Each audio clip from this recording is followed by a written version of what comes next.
लेकिन सबसे बड़ा सवाल ये है कि न्याय में इतना देरी क्यों? अगर न्याय 2024 में ही मिल गया होता जब चुनाव थे, तो उस समय, क्योंकि अब भी आम आदमी पार्टी सत्ता में नहीं है, सत्ता से जा चुकी है, लोगों का भरोसा आम आदमी पार्टी से उस समय उठ गया था। लेकिन जब ये कोर्ट से बरी होके आए और जो है अन्य 23 लोग भी बरी होके आए, सोचिए एक सिटिंग सीएम, एक अधिकारी ने सिटिंग सीएम को जेल भेज दिया, अन्य 23 लोगों को जेल भेज दिया, जिसमें एक चीफ मिनिस्टर, किसी भी स्टेट के चीफ मिनिस्टर, किसी भी स्टेट के बड़े बड़े अधिकारी, बड़े बड़े मंत्री, चाहे वो उप मुख्यमंत्री हो चाहे मुख्यमंत्री हो, सबको जेल भेज दिया एक अधिकारी ने। तो उसके ऊपर भी केस दर्ज हो गया है। सुप्रीम कोर्ट, निचली अदालत ने यही कहा है। उन्होंने कहा है कि ये पर्याप्त ठोस सबूत ना होने के कारण इन्हें बरी किया जाता है। लेकिन सबसे बड़ा सवाल ये है कि न्यायपालिका में इतनी देरी क्यों? अगर ये उस समय ही हो जाता, क्योंकि इनका स्टेक इनके दांव पे लगा था, इन्होंने बहुत कुछ खोया। आज जो उनके आंसू निकले, अरविंद केजरीवाल जी के आज जो आंसू निकले, उसमें बहुत दर्द था।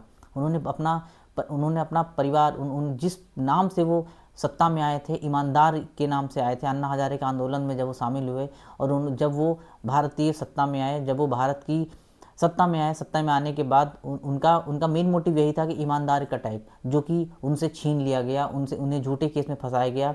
बाद में इन्हें बरी कर दिया गया। और फिर इन्होंने अपने ट्विटर हैंडल पे लिखा कि सत्य की जीत होती है, अहिंसा परमो धर्मा, सत्य की जीत होती है, सत्यमेव जयते। ये इन्होंने अपने ट्विटर हैंडल पे लिखा।